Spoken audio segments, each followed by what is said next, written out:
The National Association of Online Security News Publishers has organized a one-day workshop for media practitioners in Lagos to sensitize members on fabricated content, popularly known as fake news, which refers to misleading content that usually leads to a cybersecurity threat, panic, sensationalism, and undermining of the democratic process of any nation.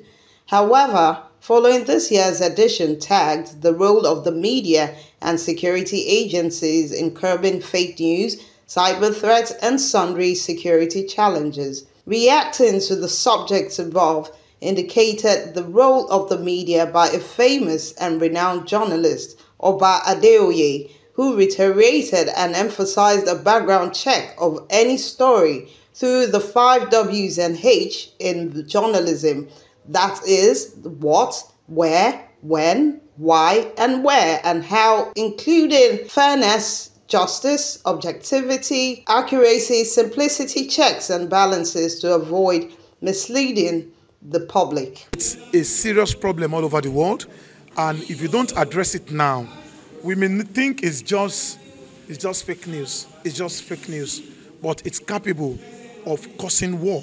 It's capable of disrupting our democratic experiment. Is capable of creating a lot of bad things for us if we don't manage them as soon as we can. So there's need for us. I cited some examples, some instances there where media agencies and security agencies and media organizations can work together.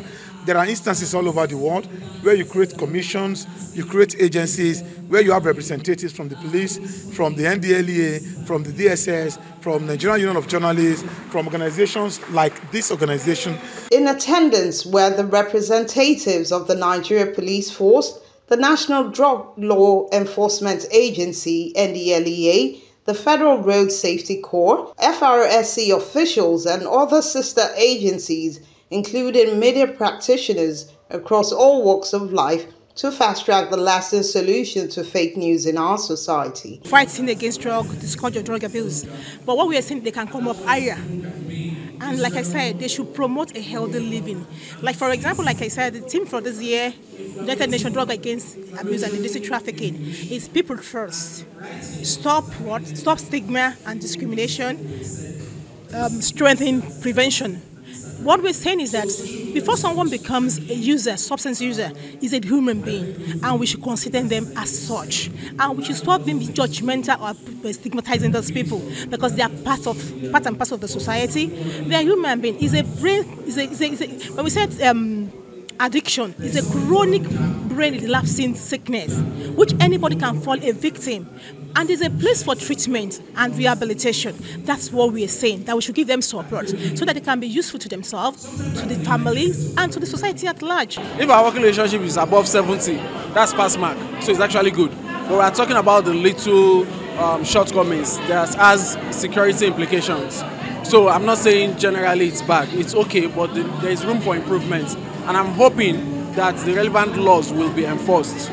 The Nigerian National Broadcasting Commission, NBC, has the mandate to enforce these laws. And I'm not indicting them. They are doing a lot, but more needs to be done. And apart from enforcing, we also urge media executives to also take it upon themselves to ensure that they don't publish news that can set the country on fire. For me, I have gained a lot because of some of the resource persons that came to deliver lectures and also talk about this menace, the recent issues concerning fake news, and some of the gains that I want to also pass across to those listening to us is, before you break that news, please pause, check before you send it out. Don't always be the first to break news.